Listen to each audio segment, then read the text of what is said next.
Never naputol ang communication at friendship ni na Alden Richards at Catherine Bernardo sa kabila ng hindi nila pagkikita sa loob ng ilang taon. Kinumpirma ng Asia's multimedia star na hanggang ngayon ay nakakapag-usap pa rin sila ng leading-lead niya sa blockbuster movie na Hello Love Goodbye. Siyempre, very proud din ang kapuso aktor sa mga recent achievements ni Catherine at sa matatapang na desisyon at diskarte nito sa kanyang buhay at showbiz career. Nakakatuwa na I'm really seeing her parang coming out of her shell, ang payag ni Alden patungkol kay Catherine sa panayam ng ABS-CBN. Hindi, nakakatuwa na I'm really seeing her, parang coming out of her shell. Kita mo sa kanya, it manifests.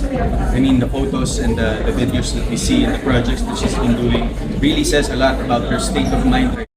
Dagdag pa ng award-winning kapuso superstar, kita mo sa kanya it manifests. The photos and videos that we see in the project that she has been doing really says a lot about her state of mind right now.